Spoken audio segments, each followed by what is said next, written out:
నమస్తే, నా పేరు కల్పన. వెల్కమ్ టు భవిత. మానవ వనరుల అభివృద్ధి మంత్రిత్వ శాఖ తరపున దేశంలోని ప్రతిష్టాత్మక ఐఐటీలు దేశవ్యాప్తంగా ప్రతి ఏటా జామ్ను నిర్వహిస్తున్నాయి. ఐఐటీలంటే ముందుగా గుర్తుకొచ్చేది ఇంజనీరింగ్ కోర్సులే. కానీ సైన్సెస్లో పరిశోధన ప్రాముఖ్యతను, భవిష్యత్ అవసరాలను గుర్తించిన పలువురు శాస్త్రవేత్తలు ఈ రంగాన్ని బలోపేతం చేస్తేనే భవిష్యత్ తరాల మనుగడ సాధ్యం అని భావించారు. దానికి సరైన విద్యాలయాలు ఐఐటీలే అని ప్రభుత్వాలు కూడా భావించి దేశంలోని వివిధ ప్రముఖ ఐఐటీల్లో వివిధ సబ్జెక్టుల్లో MSc, joint MSc, PhD, MSc PhD, dual degree ప్రోగ్రాంలను ప్రవేశపెట్టాయి. ఈ కోవలోనే ఐఐఎస్సి బెంగళూరు ఇంటిగ్రేటెడ్ పీహెచ్డీ కోర్సును ఆఫర్ చేస్తోంది. దీంతో పాటు ఈ జామ్లో వివిధ సబ్జెక్టులైన chemistry, biotechnology, computer applications, geophysics, mathematics తదితర సబ్జెక్టులకి ప్రిపరేషన్ సరళి ఎలా ఉండాలి, ప్రవేశం కల్పించే సంస్థలేవి, ప్రశ్నాపత్రం తీరు, ఎంపిక విధానం, జనరల్ టిప్స్, ఐఐటీ జామ్ 2014 సమాచారం, వివిధ సబ్జెక్టులకి అవసరమైన ముఖ్యమైన పుస్తకాలేంటి, దీంతో పాటు ఈ రంగంలోని ప్రముఖుల సలహాలు, సూచనలు ఈ వారం భవితలో మీకోసం.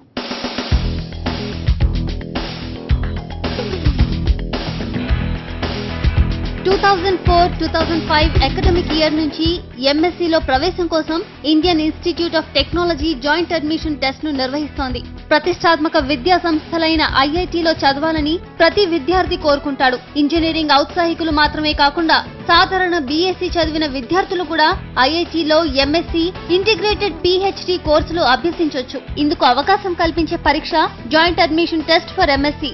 జామ్ ద్వారా అడ్మిషన్ కల్పించే వివిధ సంస్థలు చూస్తే అవి IIT Bombay, IIT Delhi, IIT Guwahati, IIT Kanpur, IIT Kharagpur, IIT Chennai, IIT Roorkee, IIT Bhubaneswar, IIT Gandhinagar, IIT Hyderabad, IIT Indore, IISc బెంగళూరులో జామ్ ద్వారా బీఎస్సీ చదివిన విద్యార్థులకి ప్రవేశాలు కల్పిస్తున్నాయి. ఈ ఏడాది ఐఐటీ కాన్పూర్ 2014 జామ్ ను నిర్వహిస్తోంది. విద్యార్థులకి సీట్ల సంఖ్య కూడా ఎంఎస్సీ కోర్సులో సీట్ల సంఖ్య కూడా పెరిగింది. ఐఐటీస్లో చదవాలనుకున్న వారికి, ఐఐఎస్సి బెంగళూరులో చదవాలనుకున్న వారికి ఇప్పుడు చాలా ఎక్కువ అవకాశాలు పెరిగినాయి. దీనికి సాధారణంగా బీఎస్సీ విద్యార్థులు దీర్ఘకాలిక ప్రణాళిక పాటిస్తే మంచిది. మొదటి సంవత్సరం నుండే స్టాండర్డ్ టెక్స్ట్ బుక్స్ను, రెఫరెన్స్ బుక్స్ను వాడుతూ కేవలం బీఎస్సీ దృష్టిలోనే కాకుండా ఈ జాతీయ స్థాయి ప్రవేశ పరీక్షలు ఏవైతే ఉన్నాయో ఐఐటీ జామ్, టీఏఎఫ్ఆర్ ఇలాంటి జాతీయ స్థాయి ప్రవేశ పరీక్షలను దృష్టిలో కూడా పెట్టుకొని ప్రిపేర్ అవ్వడం మంచిది. మొదటి సంవత్సరం సెలవులు, రెండవ సంవత్సరం వార్షిక పరీక్షల సెలవులు వీటిని వృధా చేసుకోకుండా వారు సమ్మర్ ప్రాజెక్ట్స్ లో పార్టిసిపేట్ చేయడం, అప్పుడు ఈ రీసెర్చ్ సంస్థల్లో సమ్మర్ ప్రాజెక్ట్స్ చేయడం వలన ఈ మెళుకువలు కూడా తెలుస్తాయి. ఈ ప్రవేశ పరీక్షల గురించి అవగాహన వస్తుంది. బెంగళూరు ఐఐటీతో పాటు దేశంలో ప్రసిద్ధిగాంచిన ఐఐటీల్లో ప్రవేశాలకు జనరల్, ఓబీసీలు, ఎస్సీ, ఎస్టీలకు ఉండాల్సిన అర్హతలు, సాధించాల్సిన మార్కుల వివరాలు తదితర అంశాలు ఇప్పుడు చూద్దాం.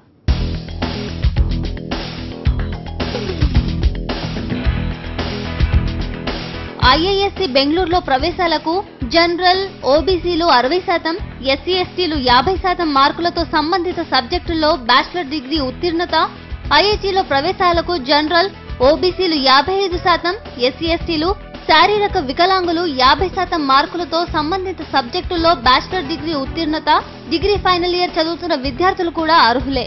ప్రిపరేషన్లోని ఎప్పుడు కూడా మొదట్లో మనం హార్డ్ టాపిక్స్ని చూస్ చేసుకోవాలి. ఎగ్జామినేషన్ మీకు ఫిబ్రవరిలో ఉంటే సాధారణంగా స్టూడెంట్స్ ఏం చేస్తుంటారంటూ అంటే ముందు ఈజీ టాపిక్స్, వాళ్ళకి తెలిసిన టాపిక్స్ చదువుతూ ఉంటారు. దీనివల్ల వాళ్ళకి ఒక స్వయం తృప్తి, కాంప్లసెన్సీ వచ్చేస్తుంది. దానివల్ల ఇప్పుడు సరిగ్గా దృష్టి పెట్టలేక చివరిలో ఏం చేస్తారంటే టెన్షన్ పడతారు. ఎగ్జామ్ దగ్గరకు వచ్చిన కొద్దీ హార్డ్ సబ్జెక్ట్స్ చదువుతుంటారు, ఈజోటెరిక్ సబ్జెక్ట్స్ చదువుతుంటారు. ఆ సబ్జెక్ట్స్ చదువుతున్నప్పుడు అవి అర్థం కాక ఎగ్జామినేషన్ ఒక టెన్షన్తో అవి అర్థం కాక ఈ టెన్షన్ని, ఈ అర్థం కాని తత్వాన్ని, వాళ్ళ కన్ఫ్యూజన్ని వాళ్ళు ఎగ్జామ్లోకి తీసుకెళ్ళిపోతారు.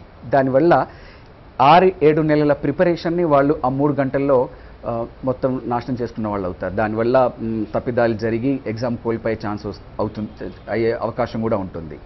కనుక ఎప్పుడైనా సరే హార్డ్ సబ్జెక్ట్స్, వారికి తెలియని సబ్జెక్ట్స్తో మొదలు పెట్టుకోవాలి. ఇంపార్టెంట్ సబ్జెక్ట్స్ మొదలు పెట్టుకొని ఒక షెడ్యూల్ వేసుకోవాలి.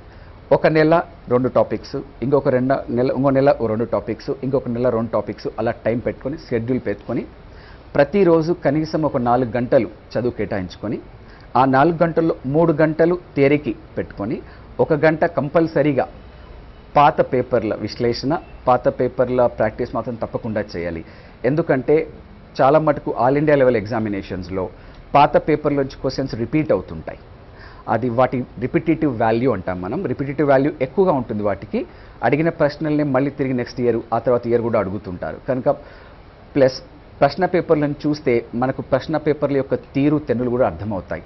ఐఐఎస్సి బెంగళూరు మిగతా ఐఐటీల ప్రవేశానికి ప్రశ్నాపత్రం తీరు, సబ్జెక్టుల వారీగా పరీక్షా విధానం, biological science, biotechnology, computer application పేపర్ల తీరు, నెగిటివ్ మార్కింగ్ విధానం తదితర అంశాలు ఇప్పుడు చూద్దాం.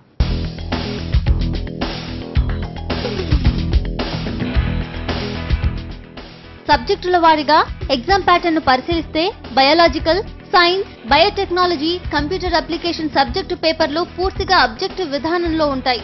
నెగటివ్ మార్కింగ్ కూడా ఉంటుంది. ప్రతి తప్పు సమాధానానికి 1/3 మార్కు కోత ఉంటుంది. వీటికి అబ్జెక్టివ్ రెస్పాన్స్ షీట్ లో మాత్రమే సమాధానాలు గుర్తించాలి.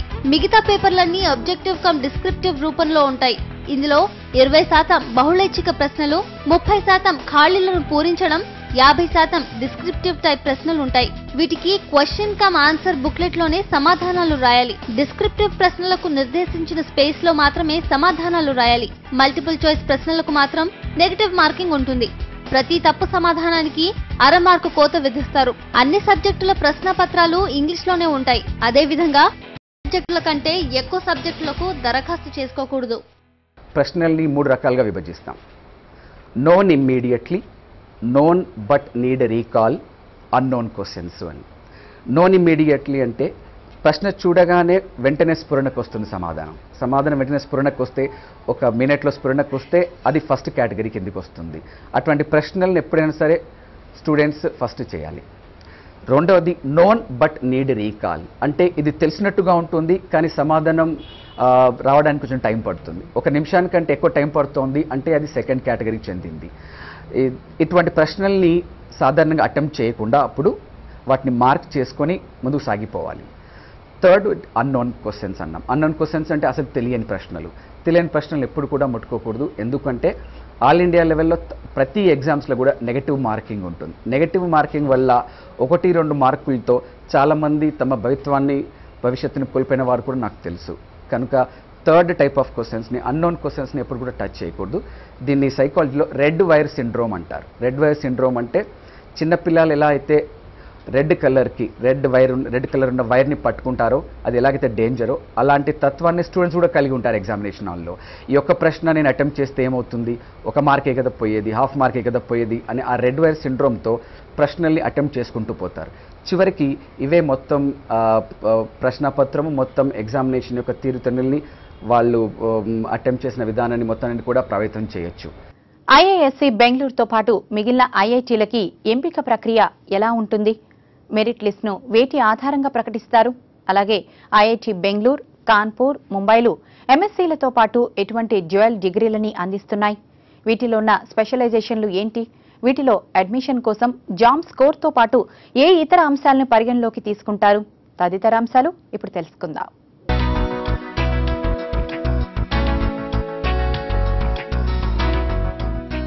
రాత పరీక్షలో వచ్చిన మార్కుల ఆధారంగా కేటగిరీల వారీగా, సబ్జెక్టుల వారీగా మెరిట్ లిస్ట్ ప్రకటిస్తారు. వీటి ఆధారంగా ప్రవేశాలుంటాయి. అదేవిధంగా IISc Bengaluru, integrated PhD, IIT Mumbai, MSc PhD dual degree, IIT Kanpur, MSc PhD dual degree physics programmes లో ప్రవేశాలకు జామ్ స్కోర్ తో పాటు ఇంటర్వ్యూ కూడా నిర్వహిస్తున్నాయి. ఐఐటి జామ్ లో ఆబ్జెక్టివ్ టైపు 1 to 10 క్వశ్చన్స్ ఒక్కొక్కటి కూడా 2 మార్కులు ఉంటాయి. నెగిటివ్ మార్కింగ్ -0.5 ఉంది. సో అదొక 20 మార్కులకి ఆబ్జెక్టివ్ క్వశ్చన్స్ ఉన్నాయి. ఏబిసిడి ఆప్షన్స్లో ఏదో ఒక ఆప్షన్కి మాత్రమే ఆన్సర్ చేయాలి. మోర్ దాన్ 1 ఆప్షన్ చేసినట్లయితే అది నెగిటివ్ మార్కింగ్గా తీసుకోబడుతుంది. తర్వాత 11 నుంచి 20 మధ్యలో 10 క్వశ్చన్స్ ఇస్తారు. ఒక్కొక్కటి 3 మార్కులు ఉంటాయి. అందులో అన్నీ ఆన్సర్ చేయాలి. తర్వాత నెక్స్ట్ 21 నుంచి 30 వరకు ఒక్కొక్కటి 5 మార్కులు ఉంటాయి. అవి 50 మార్కులు. మొత్తం 20, 30, 50 కలిపి 100 మార్కులకి ఈ ఎగ్జామ్ కండక్ట్ చేయబడుతుంది. ఐఐటి జామ్లో ప్రశ్నల సరళి ఎలా ఉంటుంది? అధిక శాతం ప్రశ్నలను దేని ఆధారంగా అడుగుతారు? ప్రశ్నాపత్రం రూపొందించే విధానం ఎలా ఉంటుంది? సీనియర్ ఫ్యాకల్టీ సలహాలు ఎంతవరకు ఉపకరిస్తాయి? Just watch.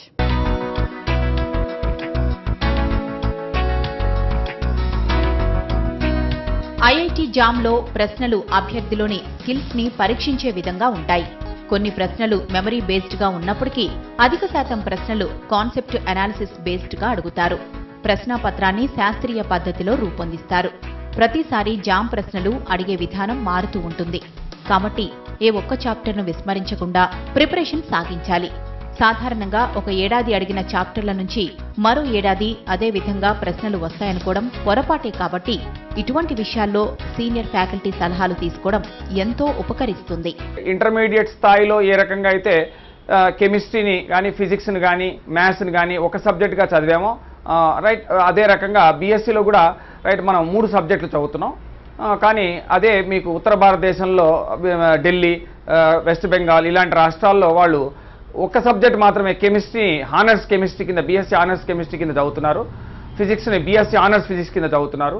Mathematics BSc honours mathematics కింద చదువుతున్నారు. బీఎస్సీ ఆనర్స్ బయోటెక్నాలజీ కింద చదువుతున్నారు. దాంతో వారికి ఆ సబ్జెక్టులో సాధారణంగా పట్టు ఎక్కువగా ఉండే అవకాశం ఉంటుంది. దీన్ని అధిగమించాలంటే మనం కూడా మన రాష్ట్రం నుంచి పోటీ పడే విద్యార్థులు కూడా మొదటి సంవత్సరం నుంచి ఆ హానర్స్ సిలబస్లో మనం కూడా సన్నద్ధలవడం మంచిది. ఏ విషయాన్నైనా ఎలా చదివితే ప్రయోజనం? తక్కువ సమయంలో ఎక్కువ ప్రశ్నలకు సమాధానాలు రాయాలంటే ఎటువంటి మెథడ్స్ ని అనుసరించాలి? ఈ పరీక్షలో రైటింగ్ ప్రాధాన్యత ఎంతవరకు ఉంటుంది? ఎస్ఏ సమాధానాలను ప్రతిభావంతంగా ప్రెజెంట్ చేయాలంటే వేటి మీద పట్టు సాధించాలి? తదితర అంశాలు ఇప్పుడు తెలుసుకుందాం.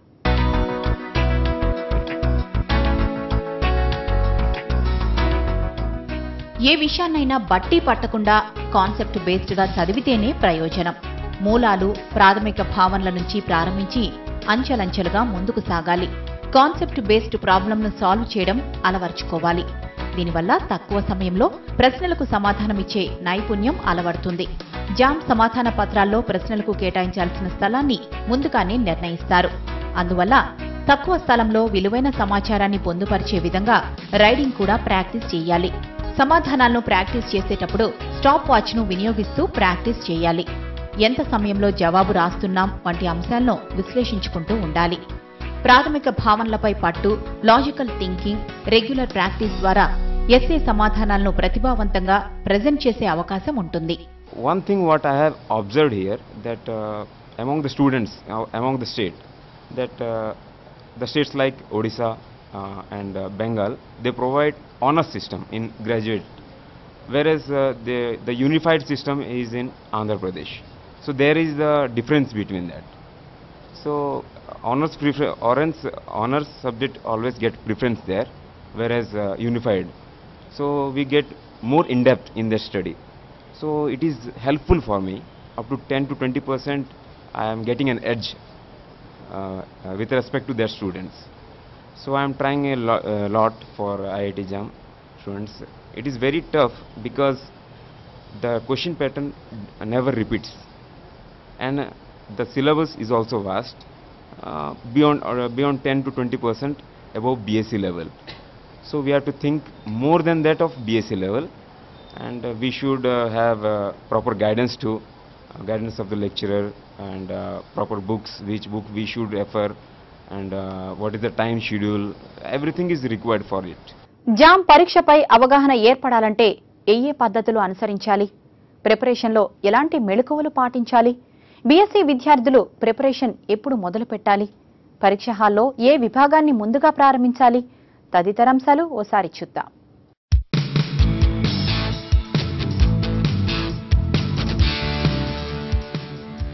గత ప్రశ్నాపత్రాలను పరిశీలిస్తే పరీక్ష శైలిపై ఓ అవగాహన ఏర్పడుతుంది. చాప్టర్ వైజ్ గ్రాండ్ టెస్ట్లను రాస్తుండాలి. పరీక్షలో ఒకే రకమైన ప్రశ్నలు రాకుండా ఎస్ఏ టైప్, ఖాళీలను పూరించడం, మల్టిపుల్ చాయిస్ ప్రశ్నలు ఉంటాయి. ఇలా ఈ 3 రకాల ప్రశ్నలను సాధించే విధంగా ప్రిపరేషన్ సాగించాలి. మార్కెట్లో లభించే అన్ని రకాల పుస్తకాలను రిఫర్ చేయకుండా స్టాండర్డ్ పుస్తకాలను మాత్రమే చదవాలి. ఆ తర్వాత ఆయా పుస్తకాల్లోని మల్టిపుల్ చాయిస్ ప్రశ్నలు, ఎస్ఏ ప్రాబ్లమ్స్ ను ప్రాక్టీస్ చేయాలి. బీఎస్సీ విద్యార్థులకు ప్రిపరేషన్ కోసం 6 నుంచి 8 నెలల సమయం కావాలి. కాబట్టి బీఎస్సీ మొదటి సంవత్సరం పూర్తయిన తర్వాత మిగిలిన 2 ఏళ్ల కాలంలో ప్రిపరేషన్ ప్రారంభించడం మంచిది. అలాగే యూనివర్సిటీ ఎగ్జామ్స్ కోసం పక్కా ప్రణాళికతో సిద్ధం కావాలి. ఈ ప్రిపరేషన్ జామ్కి కూడా కలిసి వస్తుంది. డిస్క్రిప్టివ్ ప్రశ్నలకు ఎక్కువ వెయిటేజ్ ఉంటుంది కాబట్టి ముందు వాటిని ఎంచుకోవడం ఉత్తమం. ఎగ్జామ్లో ప్రతి ప్రశ్న కూడా మళ్ళీ ఆన్సర్ని సమాధానాన్ని వ్యక్తపరిచే 2 రకాలు ఉంటాయి.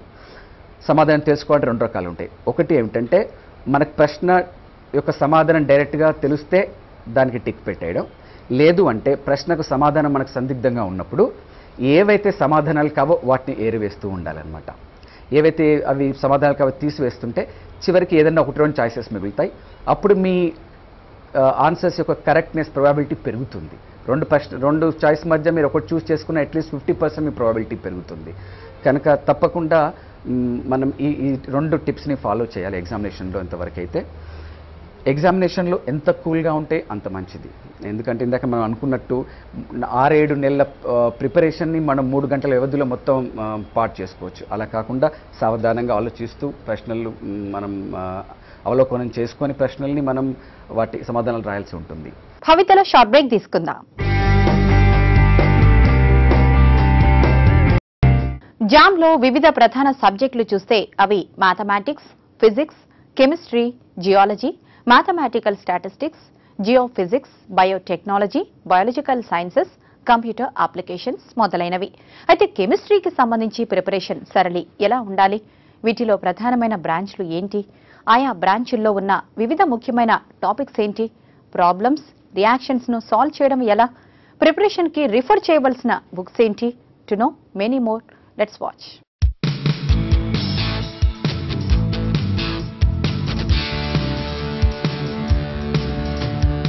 కెమిస్ట్రీలో ప్రధానంగా 3 బ్రాంచ్లు ఉన్నాయి. అవి organic chemistry, physical chemistry, inorganic chemistry. గత ప్రశ్నాపత్రాలను పరిశీలిస్తే ఆర్గానిక్ కెమిస్ట్రీలో reactions mechanism, named reactions, organic ట్రాన్స్ఫార్మేషన్స్, synthesis, natural products, stereo chemistry నుంచి ఎస్ఏ ప్రశ్నలు వచ్చాయి. అలాగే ఫిజికల్ కెమిస్ట్రీలో chemical kinetics, photo chemistry, thermodynamics, kinetic theory of gases, electrochemistry నుంచి ఎస్ఏ ప్రశ్నలు అడిగారు. అలాగే ఇనార్గానిక్ లో కోఆర్డినేషన్ కాంపౌండ్స్, ఎనలిటికల్ కెమిస్ట్రీల నుంచి వివిధ ప్రశ్నలు వచ్చాయి. ప్రాబ్లమ్స్, రియాక్షన్స్ ను కాన్సెప్ట్ బేస్డ్ గా సాల్వ్ చేయడం నేర్చుకోవాలి.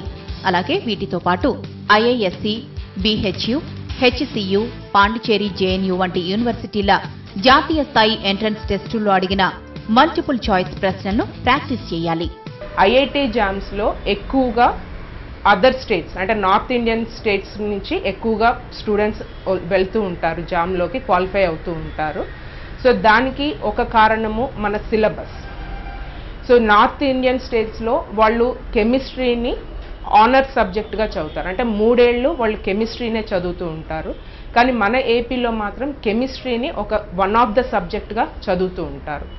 తర్వాత మన దగ్గర ఓన్లీ క్వశ్చన్ పేపర్స్ అంటే క్వశ్చన్ అండ్ ఆన్సర్ మెథడ్లోనే ఉంటుంది, కానీ కాన్సెప్ట్స్, దాని అనాలిసిస్ అనే విధంలో బోధన అనేది జరగదు. సో అందుకే మన స్టూడెంట్స్కి క్వాలిఫికేషన్ తక్కువగా ఉంటుంది, క్వాలిఫికేషన్ జామ్స్లో తక్కువగా ఉంటుంది. జామ్లో బయోటెక్నాలజీ తీరు ఎలా ఉంటుంది? ఇందులో ఎక్కువ ప్రశ్నలు వేటి నుంచి వస్తాయి?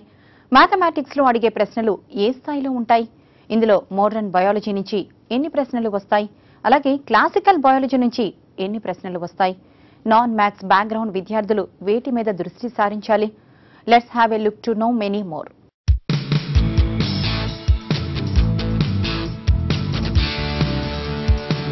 బయోటెక్నాలజీ పలు సబ్జెక్టుల కలయికగా ఉంటుంది కాబట్టి ఇందులో బయాలజీ, కెమిస్ట్రీ, ఫిజిక్స్, మ్యాథమెటిక్స్ నుంచి ప్రశ్నలు వస్తాయి. ఫిజిక్స్, మ్యాథమెటిక్స్ లో అడిగే ప్రశ్నలు 10+2 సిబిఎస్ఈ స్థాయిలో ఉంటాయి. అలాగే కెమిస్ట్రీ, బయాలజీ ప్రశ్నల క్లిష్టత బిఎస్ఈ స్థాయిలో ఉంటుంది. గత ప్రశ్నాపత్రాలను పరిశీలిస్తే బయాలజీలో మొత్తం ప్రశ్నల్లో 85% మోడర్న్ బయాలజీ నుంచి, 15% క్లాసికల్ బయాలజీ నుంచి వచ్చాయి. బయోటెక్నాలజీకి సంబంధించి జాతీయ స్థాయిలోని అన్ని పోటీ పరీక్షల్లో జామ్ క్లిష్టమైందని చెప్పవచ్చు. మోడర్న్, క్లాసికల్ బయాలజీతో పాటు ఫిజిక్స్, మ్యాథమెటిక్స్, కెమిస్ట్రీ ప్రిపేర్ కావాల్సి రావడమే ఇందుకు కారణం. అలాగే నాన్ మ్యాథ్స్ బ్యాక్గ్రౌండ్ విద్యార్థులు మ్యాథమెటిక్స్, ఫిజిక్స్ మీద ఎక్కువ దృష్టి పెట్టాలి. క్లాసిక్ జువాలజీలో క్వశ్చన్స్ ఎక్కువ ఫైలం నుంచి వస్తాయి. డిఫరెంట్ ఫైల క్యారెక్టరిస్టిక్స్ అంటే ఫైల యొక్క లక్షణాల గురించి క్వశ్చన్స్ ఎక్కువ అడుగుతారు. కొన్ని ప్రశ్నలు వృక్ష శరీర ధర్మశాస్త్రం నుంచి కూడా వస్తాయి, అంటే ప్లాంట్ ఫిజియాలజీ అంటారు, వాటి నుంచి వస్తాయి. కొన్ని క్వశ్చన్స్ యానిమల్ ఫిజియాలజీ అంటే జంతు శరీర ధర్మశాస్త్రం నుంచి కూడా వస్తాయి. ఈ క్వశ్చన్స్ అన్నీ కూడా సిబిఎస్ఈ స్థాయి కంటే కొంచెం ఎక్కువ ఉంటాయి, డిగ్రీ స్థాయిలో ఉంటాయి, అంటే 10+2+3 స్థాయిలో ఉంటాయి క్వశ్చన్స్ అన్నీ కూడా. ఎక్కువ ప్రాధాన్యత మాత్రం మనకు బయోకెమిస్ట్రీకి మాలిక్యులర్ సెల్ బయాలజీకి ఇస్తారు. బయోకెమిస్ట్రీ 2013 క్వశ్చన్ పేపర్ చూసుకున్నట్టయితే కనుక విశ్లేషిస్తే కనుక ఎంజైమ్ కైనెటిక్స్ ఎక్కువ ప్రశ్నలు అడిగారు. అమైనో యాసిడ్స్ అంటే అమైనో ఆమ్లాల యొక్క రసాయనిక నిర్మాణం అంటే వాటి కెమికల్ స్ట్రక్చర్, రసాయనిక తత్వం అంటే కెమికల్ నేచర్ గురించి ఎక్కువ ప్రశ్నలు అడగడం జరిగింది. వాటి పీకేఏ వాల్యూస్ గురించి కొన్ని క్వశ్చన్స్ అడిగారు. ఎంజైమ్ కైనెటిక్స్లో మైకెలిస్ మెంటెన్ ఈక్వేషన్ అని ఒకటి ఉంటుంది. ఆ మైకెలిస్ మెంటెన్ ఈక్వేషన్ సాధారణంగా అన్ని ఎగ్జామ్స్లో కూడా అడుగుతుంటారు. కంపల్సరీగా ప్రతి ఎగ్జామ్లో ఒక 2 క్వశ్చన్స్ ఉంటాయి. ఈ 11లో 2 క్వశ్చన్స్ మైకెలిస్ మెంటెన్ ఈక్వేషన్ నుంచి కూడా వచ్చాయి క్వశ్చన్స్. ఇక మాలిక్యులర్ సెల్ బయాలజీ చూసుకుంటే క్వశ్చన్స్ ఇక్కడ కూడా మళ్ళీ వైవిధ్యభరితంగా ఉంటాయి. కొన్ని క్వశ్చన్స్ కణాంగాల మీద అడిగారు, అంటే ఆర్గనెల్స్ అంటాం వాటిని. మైటోకాండ్రియా, క్లోరోప్లాస్ట్ వీటి మీద ఎక్కువ ప్రశ్నలు వచ్చాయి. తర్వాత సెల్ సైకిల్ అంటాం, అంటే కణ జీవచక్రం అన్నమాట. సెల్ సైకిల్ మీద క్వశ్చన్స్ అనేకం వచ్చాయి. ఎప్పుడు డిఎన్ఏ రెప్లికేషన్ జరుగుతుంది సెల్ సైకిల్లో, ఎప్పుడు అది మెటబాలికల్గా యాక్టివ్గా ఉంటుంది, లేదా మైటాసిస్ మియాసిస్ ఫేజ్ అంటాం, వాటిలో ఏ అంశాలు ఉన్నాయి, వాటిలోని ఈవెంట్స్ ఏంటి, వీటి మీద కూడా క్వశ్చన్స్ చాలా ఉన్నాయి. ఇది కాక మెంబ్రెయిన్స్ అంటాం. మెంబ్రెయిన్స్ బయలాజికల్ మెంబ్రెయిన్స్ నుంచి కూడా క్వశ్చన్స్ ఎప్పుడు కూడా అన్ని ఎగ్జామ్స్లో వస్తూ ఉంటాయి. ఈసారి మెంబ్రెయిన్స్లో కూడా కొన్ని క్వశ్చన్స్ అడిగారు. మెంబ్రెయిన్ ఫ్లూయిడిటీ అని ఒక ప్రాపర్టీ అనమాట, ఒక అట్రిబ్యూట్ మెంబ్రెయిన్ది, మాలిక్యులర్ అట్రిబ్యూట్ అంటాం దాని మీద నుంచి కూడా కొన్ని ప్రశ్నలు వచ్చాయి. సాచురేటెడ్ ఫ్యాటీ యాసిడ్స్ ఉంటే ఏమవుతుంది, అన్సాచురేటెడ్ ఫ్యాటీ యాసిడ్స్ ఉంటే ఏమవుతుంది, లాంగ్ చైన్ ఫ్యాటీ యాసిడ్స్ ఉంటే ఏమవుతుంది, షార్ట్ చైన్ ఫ్యాటీ యాసిడ్స్ ఉంటే ఏమవుతుంది, హిమాలయాల్లో ఉన్న బ్యాక్టీరియల్ స్పీషీస్ యొక్క మెంబ్రెయిన్ కంపోజిషన్ తత్వం ఎలా ఉంటుంది, అదే ఒక డిజర్ట్లో తీసుకుంటే మనం బ్యాక్టీరియల్ స్పీషీస్ యొక్క మెంబ్రెయిన్ కంపోజిషన్ తత్వం ఎలా ఉంటుంది. ఇలాంటి స్వారూప్యత గల ప్రశ్నలు చాలా ఎక్కువ అడిగారు ఈసారి కూడా. జామ్ ప్రవేశ పరీక్షలో ఫిజిక్స్ పేపర్ కూడా కీలక పాత్ర పోషిస్తుంది అనడంలో ఎంత మాత్రం సందేహం లేదు. ఈ పేపర్లో గత ప్రశ్నాపత్రాల్లో అడిగినటువంటి టాపిక్స్ ఏంటి, ఎస్ఏ ప్రశ్నలు ఏ టాపిక్స్ నుంచి ఇవ్వడం జరిగింది, ప్రిపరేషన్లో ఎటువంటి మెళకువలు పాటించాలి, అడ్వాన్స్ టాపిక్స్ మీద ఎటువంటి అధ్యయనం చేయాలి, ఇప్పుడు చూద్దాం.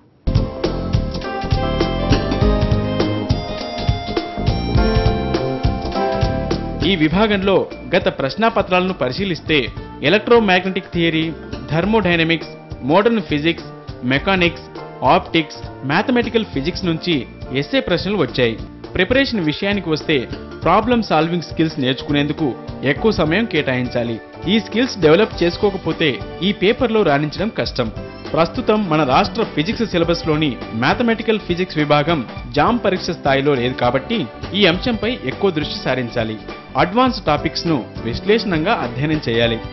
ఎలక్ట్రోమాగ్నెటిక్ థియరీకి గ్రిఫిత్స్, డీజే గ్రిఫిత్స్, అలాగే మెకానిక్స్ క్లెప్పనర్ అండ్ కొలెన్కో, అదేవిధంగా మ్యాథమెటికల్ ఫిజిక్స్కి బోయస్, ఓకే, అదేవిధంగా థర్మోడైనమిక్స్కి జిమాన్స్కీ అండ్ డిట్మ్యాన్. ఇలాంటి ప్రామాణిక పుస్తకాలు కనుక వాడినట్లయితే జామ్ లాంటి ప్రవేశ పరీక్షలో మంచి ర్యాంకు తెచ్చుకోవడం అవకాశం ఉంటుంది. మీరు ఫిజిక్స్లో ప్రిపరేషన్ చేసేటప్పుడు ఎక్కువగా వెక్టర్ అప్రోచ్లో vector calculus, matrices, differential equations వాడుతూ మీరు మ్యాథమెటికల్ అప్రోచ్లో కనుక ఈ యొక్క ఫిజిక్స్ని కనుక మీరు నేర్చుకున్నట్లయితే, ఈ ప్రాబ్లమ్ సాల్వింగ్ స్కిల్స్ ఇంప్రూవ్ చేసుకున్నట్లయితే మీరు మంచి ర్యాంకు తెచ్చుకోవడానికి అవకాశం ఉంటుంది. మామూలుగా బీఎస్సీలో బోధించబడే పాఠ్యాంశాలలో ఎక్కువగా ఈ మ్యాథమెటిక్స్ ఓరియంటెడ్గా అప్లికేషన్స్ చెప్పడం, ప్రాబ్లమ్స్ చేయించడం, concept based applications, concept based problems చేయించడం అనేది జరగదు. దాన్ని మీరు మొదటి సంవత్సరం నుంచి బీఎస్సీ మొదటి సంవత్సరం నుంచి కనుక దృష్టి పెట్టినట్లయితే 3వ సంవత్సరం వచ్చేసరికి 3వ సంవత్సరం మొట్టమొదటి డిసెంబర్లో టీఏఎఫ్ఆర్ పరీక్ష ఉంటుంది. ఆ టీఏఎఫ్ఆర్ పరీక్ష మీకు సెమీఫైనల్ లాంటిది. టీఏఎఫ్ఆర్ ప్రశ్నాపత్రం కూడా దాదాపు జామ్ స్థాయిలో అత్యున్నత ప్రమాణాలతో ఉంటుంది. ఒకవేళ డిసెంబర్లో జరిగే టీఏఎఫ్ఆర్ పరీక్షలో ఓకే మీరు మీ పెర్ఫార్మెన్స్ను విశ్లేషించుకొని ఏవైనా లోటుపాట్లు ఉంటే సరిదిద్దుకొని ఫిబ్రవరిలో జరిగే ఈ జామ్ పరీక్షలో మీరు మంచి పెర్ఫార్మెన్స్ తెచ్చుకోవడానికి మీరు ప్లానింగ్ చేసుకోవచ్చు. మ్యాథమెటిక్స్ లో ఏ టాపిక్స్ నుంచి అధిక ప్రశ్నలు వస్తాయి? ప్రిపరేషన్ లో భాగంగా సిలబస్ లోని ఏ చాప్టర్స్ ప్రిపేర్ కావాలి? ప్రశ్నలు అడిగే తీరు ఎలా ఉంటుంది? Let's watch.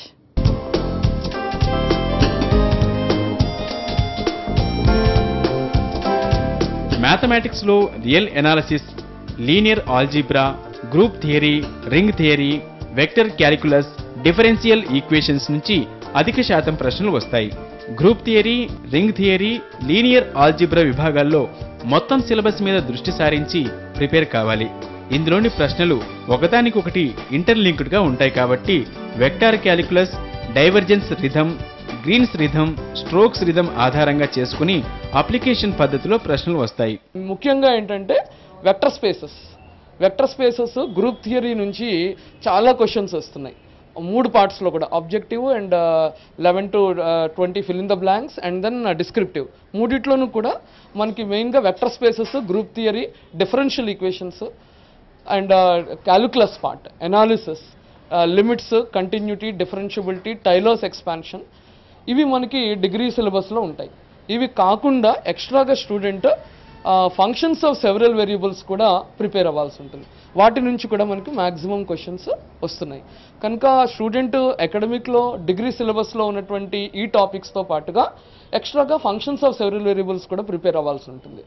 ఇది మనకి అప్లైడ్ ఇది engineering, advanced engineering mathematics by Jain Iyengar అనేటటువంటి బుక్ నుంచి ఈ ఫంక్షన్స్ ఆఫ్ సెవరల్ వేరియబుల్స్ అందులోనే ఉంది. Grewal, AG Grewal, higher engineering mathematics by AG Grewal అనేటువంటి బుక్లో కూడా ఈ ఫంక్షన్స్ ఆఫ్ సెవరల్ వేరియబుల్స్ మీద క్వశ్చన్స్ ఉన్నాయి. ఈ అనాలిసిస్కి బార్టిల్ బుక్ చాలా బాగుంటుంది. Stewart Bartle analysis, real analysis. తర్వాత ఈ vector spaces and linear algebra పార్ట్కి వాళ్ళ degree textbook Schaum's series. తర్వాత గ్రూప్ థియరీ అండ్ వెక్టర్ స్పేసెస్కి ఇది ఫ్రెలీ ఆ బుక్ కూడా చాలా బాగుంటుంది. ఇవి ప్రిపేర్ అయినట్లయితే స్టూడెంట్ బాగా ఆన్సర్ చేయగలరు. ఐఐటి జామ్ 2014 ముఖ్యమైన తేదీలతో పాటు మన రాష్ట్రంలోని పరీక్షా కేంద్రాలు తదితర వివరాలు ఓసారి చూద్దాం.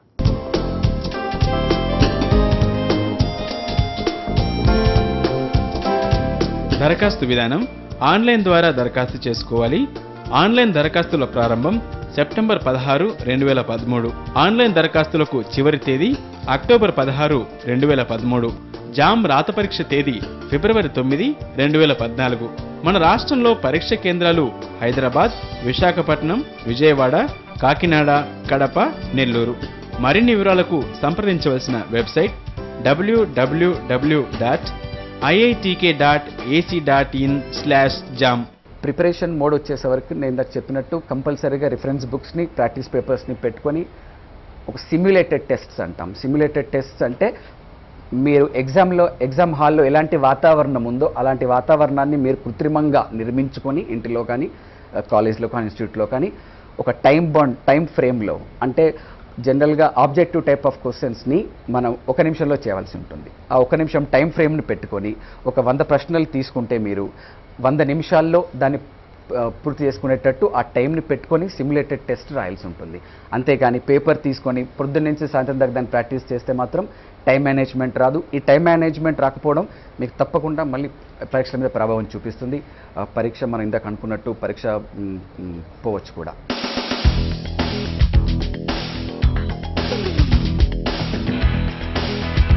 ఇంజనీరింగ్, సైన్స్లలో నాణ్యమైన విద్యను అందించే సంస్థలంటే ఎవరికైనా టక్కున గుర్తొచ్చేది ఐఐటీలే.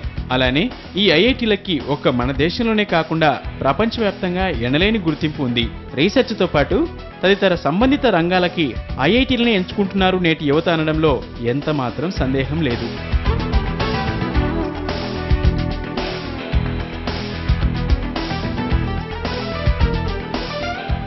ఇది ఇవాల్టి భవిత. వచ్చే వారం మరో అంశంతో మరో భవితలో కలుద్దాం. Stay tune.